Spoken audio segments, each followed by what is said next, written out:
نعم، كثيرة هي الأخطار التي تحدق بكوكب الأرض، لكن في الأيام الماضية أصبحت المخاوف حقيقية، وتحولت التنبؤات والتكهنات التي كانت مثارا للسخرية إلى واقع يعاني منه البشر. فهل تستمر هذه المعاناة؟ هل تتفاقم؟ هل يتهدد البشر خطر الفناء؟ مع هذه الظاهرة التي يتوقعها العلماء، يبدو أننا في انتظار حدث رهيب في نهاية هذا الشهر، وتحديداً يومي 27 و28 من فبراير، مع اكتمال القمر الثلجي واقترابه من الأرض بسرعة كبيرة.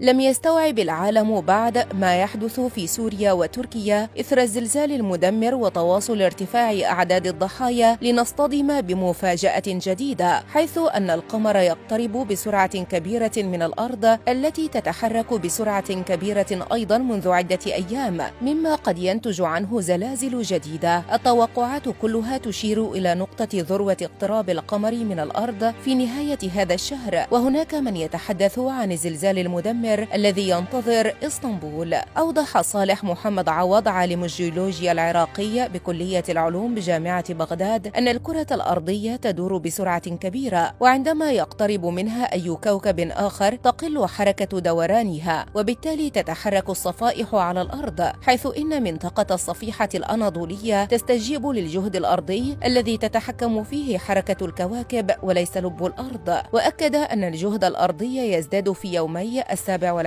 و28 من فبراير بسبب اقتراب القمر من الأرض، وبالتالي هناك كتل وطبقات أرضية تكون عرضة للانزلاق وقد تحدث زلازل. وأشار إلى أن الزلازل ليس لها دورة زمنية معينة وهي عشوائية، وهذا الأمر ينطبق على الوضع العشوائي للكواكب. وفي الأيام الماضية وبعد زلزال تركيا وسوريا المدمر وتبعاته، بدأت الأرض تشهد ظواهر غريبة رصدها العلماء وتخوفوا من مخاطرها، من بينها انحسار مياه البحار وقوة الجزر الرهيبة التي تشهدها المسطحات المائية في أكثر من مكان، خاصة في حوض البحر المتوسط.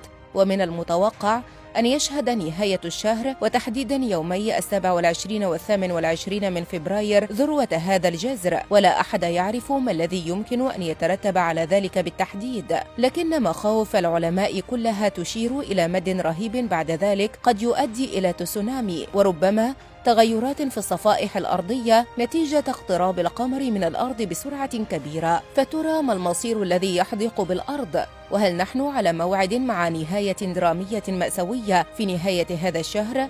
الجميع يتحدث الآن عن الزلزال المدمر الذي يهدد اسطنبول، حيث أن الخبراء أكدوا أن هذه المدينة تكتظ بالطاقة التي تنذر بالكثير من المخاطر، وهناك توقعات أن يكون الزلزال بقوة تتخطى 7 درجات على مقياس ريختر. فهل يمكن أن تكون تلك التوقعات مؤشرا لظواهر أخرى رهيبة تنتظر العالم؟